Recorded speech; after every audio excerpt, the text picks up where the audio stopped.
أعوذ بالله من الشيطان الرجيم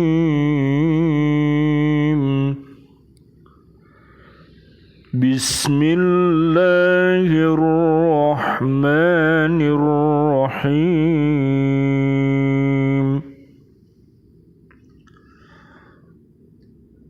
اقرأ باسم ربك الذي خلق خلق الإنسان من علق اقرأ وربك الأكرم الذي علم بالقلم علم الإنسان ما لم يعلم.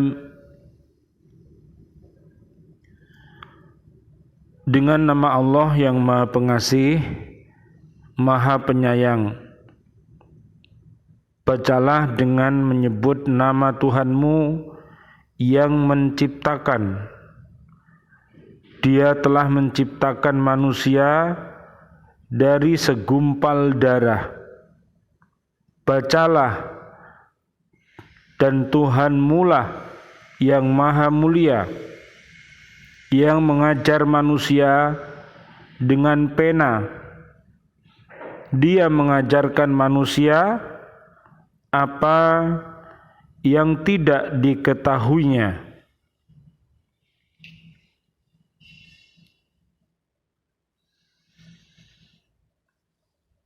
Allah Subhanahu wa ta'ala memerintahkan manusia membaca, mempelajari, meneliti dan sebagainya, apa saja yang telah Ia ciptakan, baik ayat-ayatnya yang tersurat atau qauliyah, yaitu Al-Quranul Karim, dan ayat-ayatnya yang tersirat di alam semesta ini. Maksudnya alam semesta kauniyah. Dengan cara membaca itu harus dengan namanya, artinya karena Dia, dan mengharapkan pertolongannya. Dengan demikian tujuan membaca dan mendalami ayat-ayat Al-Quran itu adalah diperolehnya hasil yang diridhoinya, yaitu ilmu atau sesuatu yang bermanfaat bagi manusia.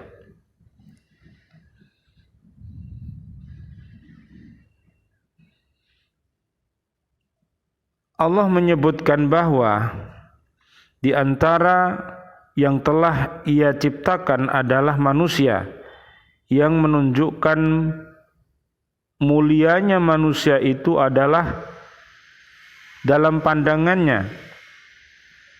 Allah menciptakan manusia itu dari alaqah atau zigot, yakni telur yang sudah terbuai sperma, yang sudah menempel di rahim ibu.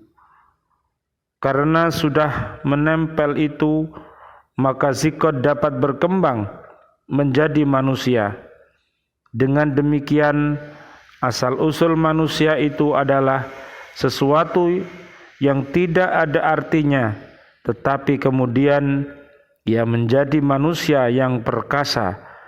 Allah Subhanahu wa ta'ala berfirman, "Wa min ayatihi an khalaqakum min turabin thumma idza antum basharun tantashirun."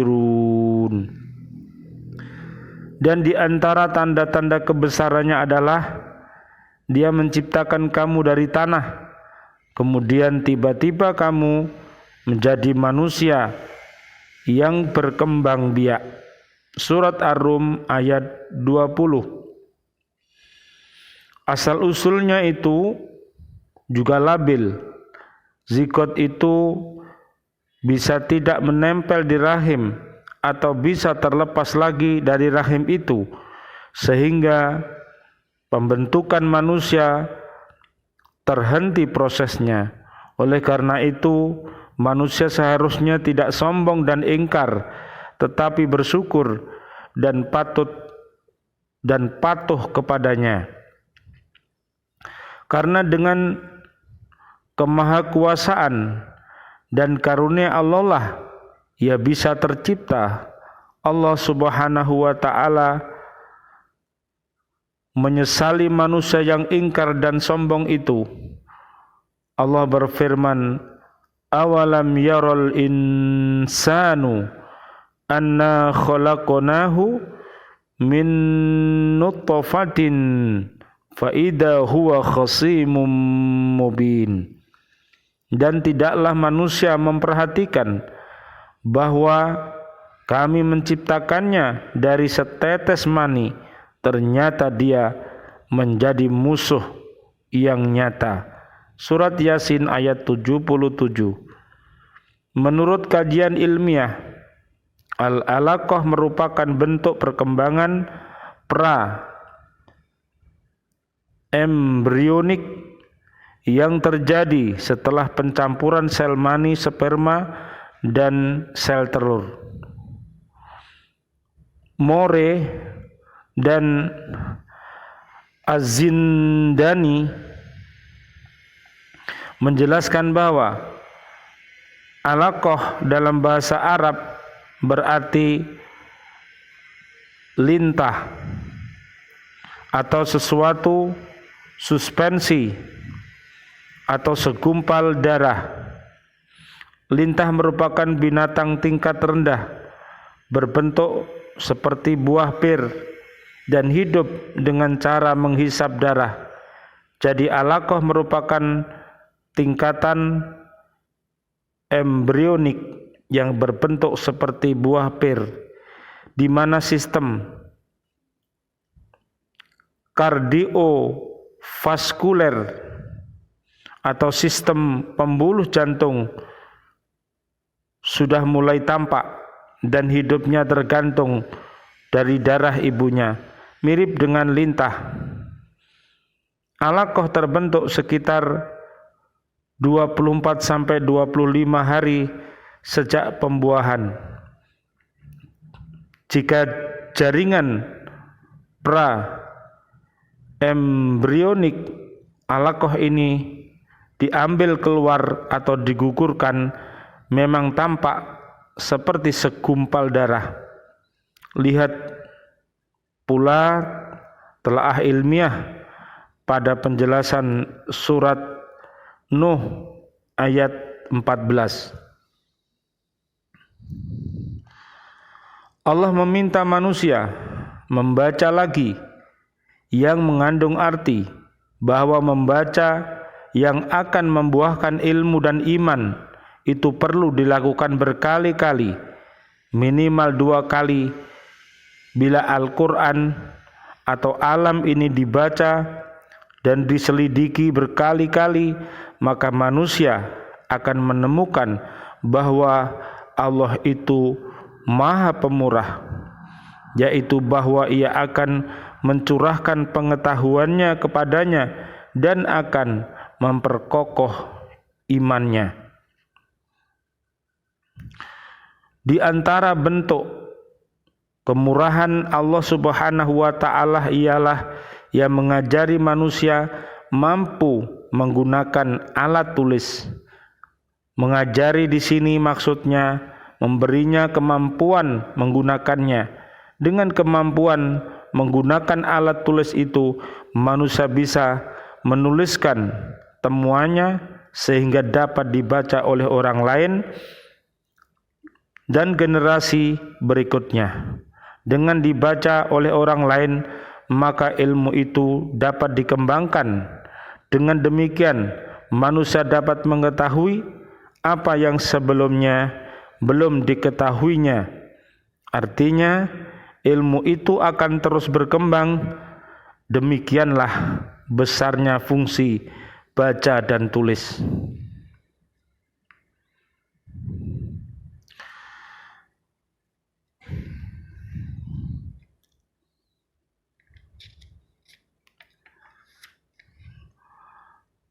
An Abi Abdurrahman Abdullah ibni Mas'ud radhiyallahu anhu qala haddatsana Rasulullah wa huwa as-sadiqul masduqu inna ahadakum yujma'u khalquhu fi batni ummihi arba'ina yawman thumma yakunu 'alaqatan misla dhalik thumma yakunu mudghatan misla dhalik thumma yursalu ilaihil malaku fayanfukhu fihi ruha wa yu'maru bi arba'i kalimatin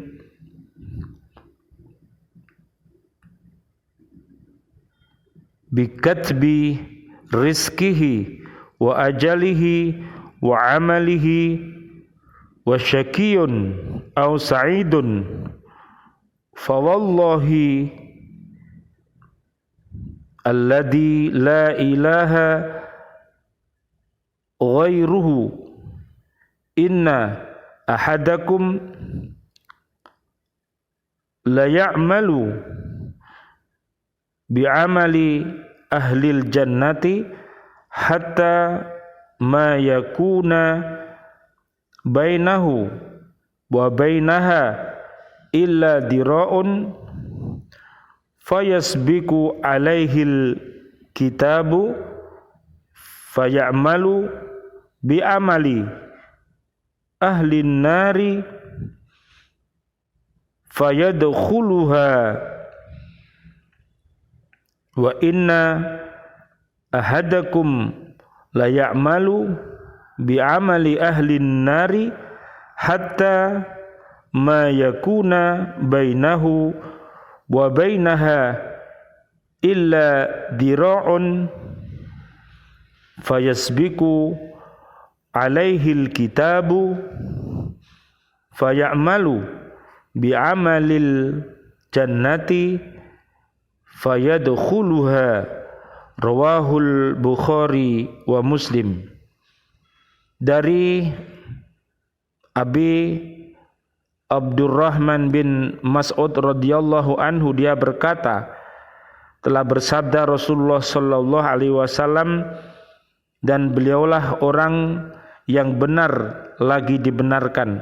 Sesungguhnya tiap orang di antaramu dikumpulkan pembentukannya di dalam rahim ibunya selama 40 hari berupa mani yang kental, kemudian menjadi segumpal darah juga selama masa tersebut.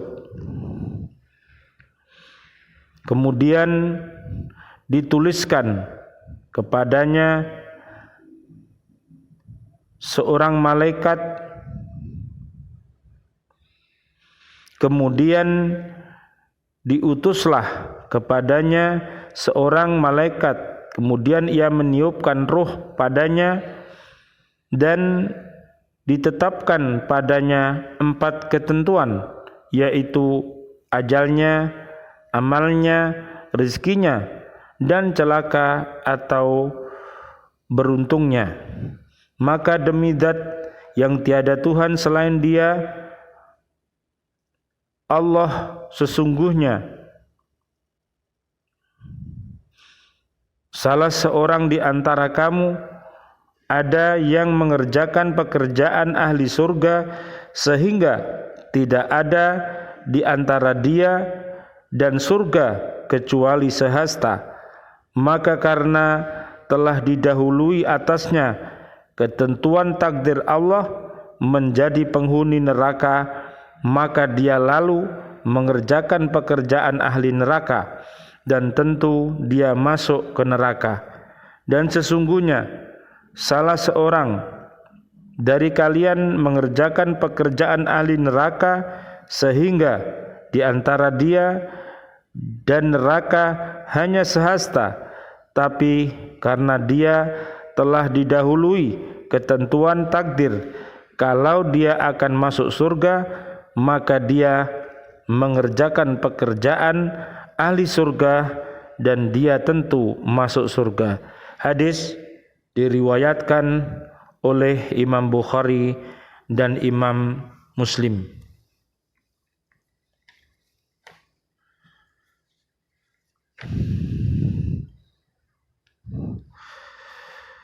Di antara modal untuk sukses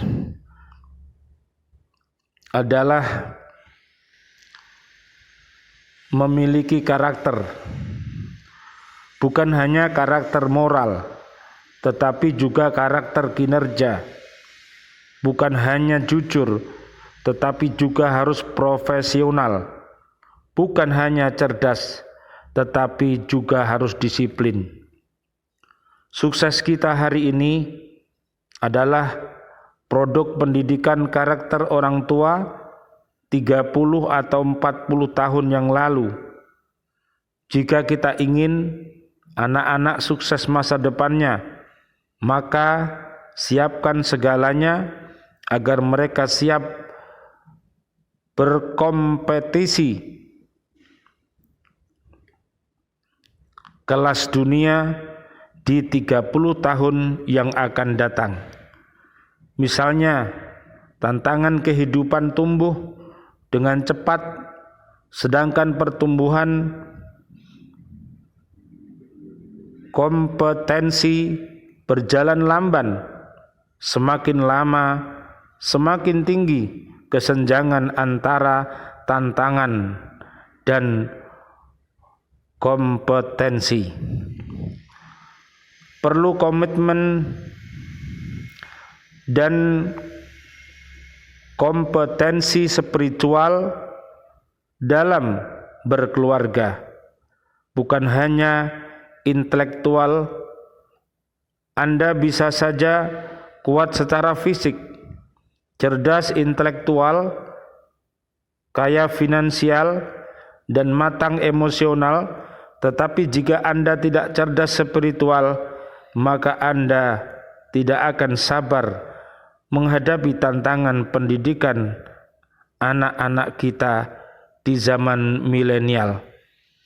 Dewasa ini banyak ilmu, manfaat, lebih banyak lagi ada ilmu-ilmu yang mubadir. Untuk sarjana teknik rata-rata pernah belajar mata kuliah mekanika teknik selama 5 semester, matematika 4 semester, tapi ilmu manajemen memimpin keluarga, hak dan kewajiban suami dan istri tak pernah dipelajari. Padahal ini yang setiap hari digunakan dalam kehidupan. Diperlukan orang tua pembelajar sepanjang masa, mau belajar kapan saja, di mana saja juga, belajar kepada siapapun saja, termasuk kepada anaknya. Untuk mengantarkan generasi sukses berkarakter diperlukan redefinisi sukses, reorientasi visi, dan reposisi pesan.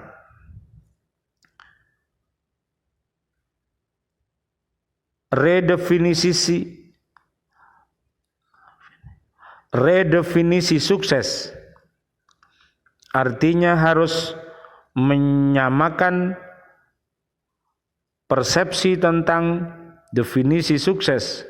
Keluarga sukses adalah keluarga yang mampu mengantarkan anak-anak sukses. Keluarga itu pastilah terdiri dari pria yang mampu menjadi suami dan ayah, dan wanita yang piawai menjadi istri dan ibu dari anak-anaknya. Anak sukses bukanlah pintar secara intelektual, tapi anak yang berkarakter, baik karakter moral maupun karakter kinerja. Pinter konotasinya lulus ujian di atas kertas, sedangkan berkarakter kesannya lulus ujian di dalam kehidupannya. Salah satu ciri anak berkarakter adalah mandiri. Mandiri secara intelektual, finansial, dan emosional.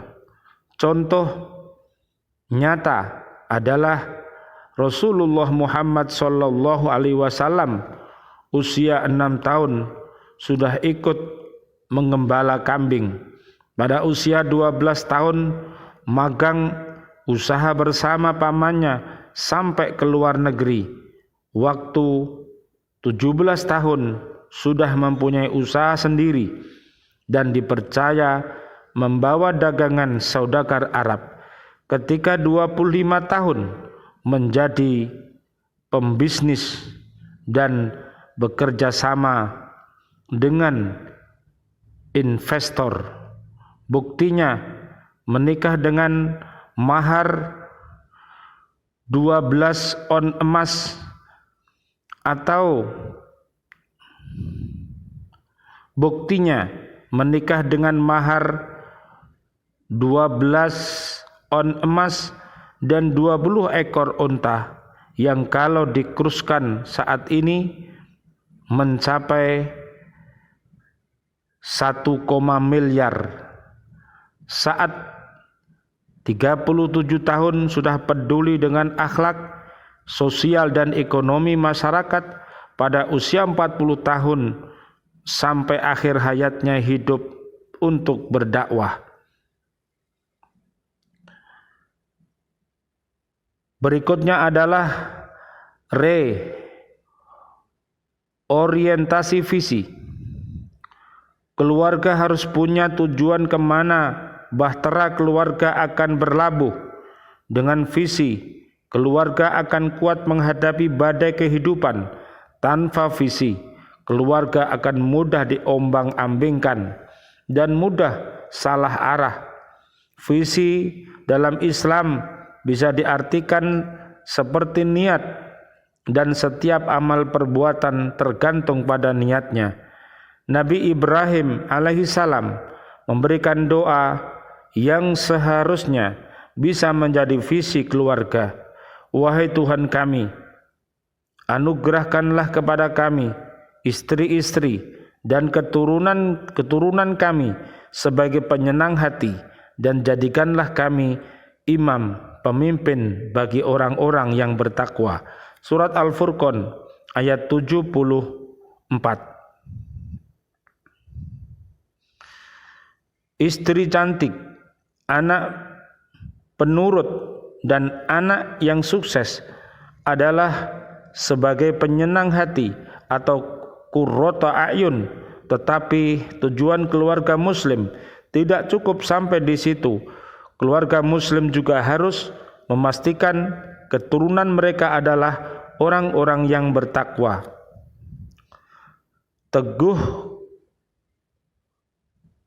Teguhkan visi orang tua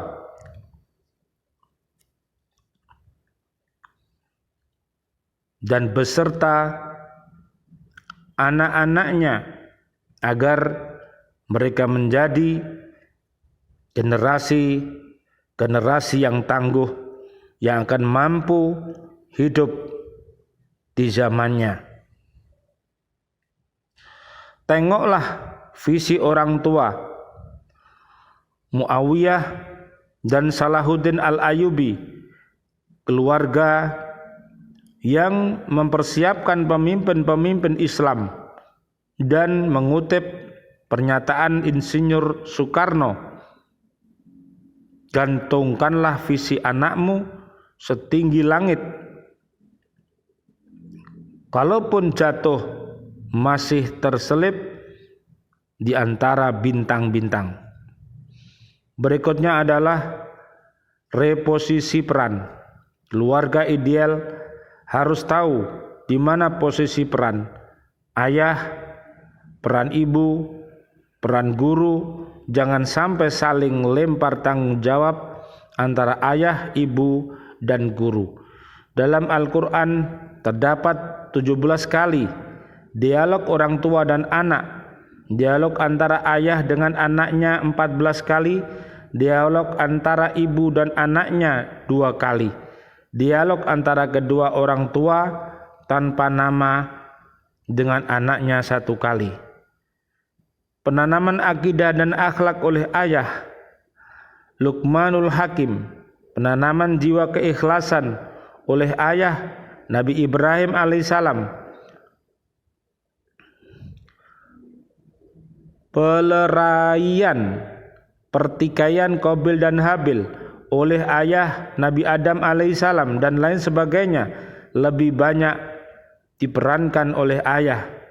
Ayah-ayah yang harus berperan dalam mendidik anak-anak. Sayangnya saat ini banyak fenomena ayah bisu. Pembagian peran berubah terpisah. Ibu mendidik anak, ayah hanya mencari nafkah dan abai terhadap persoalan anak-anak. Menurut Ibu Eli Risman SPSI, pemerhati anak dari Universitas Indonesia, Indonesia adalah negara tanpa ayah. Ayah tidak hadir secara emosional dan spiritual dalam waktu dan jumlah yang cukup. Akibatnya anak-anak menjadi jahat. Ya, tidak hanya nakal, tapi sudah menjadi jahat. Naudzubillah summa naudzubillah. Jika terjadi kerusakan pada anak, penyebab utamanya adalah ayah. Ingatlah, seorang anak bernasab pada ayahnya, bukan pada ibu. Menunjukkan kepada siapa Allah meminta pertanggungjawaban kelak. Kata Ibnul Qayyim dalam kitab Tuhfatul Maudud, peran boleh berbagi kepada ibu, ustadz atau guru, tetapi tanggung jawab pendidikan anak tidak bisa dialihkan, tetap pada ayah, bukan ibu, guru, apalagi pembantu. Perlu figur ayah yang hadir mendampingi anak menghadapi tantangan zamannya. Sudah tentu zaman yang berbeda dengan zaman ayah.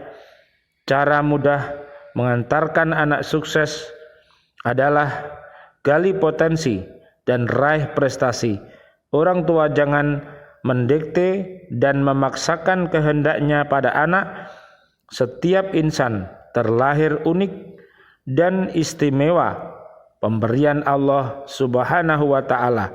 Tugas orang tua dan guru menggali dan melejitkan potensi itu. Mudah-mudahan dengan adanya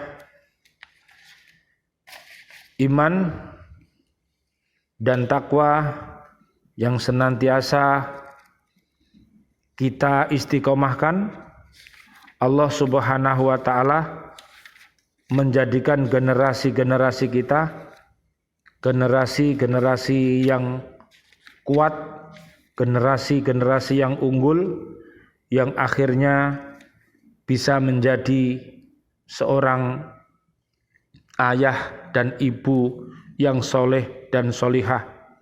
Allah berfirman dalam surat An-Nisa, wal yakhshal ladina law taraku min khalfihim durriyatan di'afan khafu alaihim falyattaqullaha wal yaqulu qaulan sadida.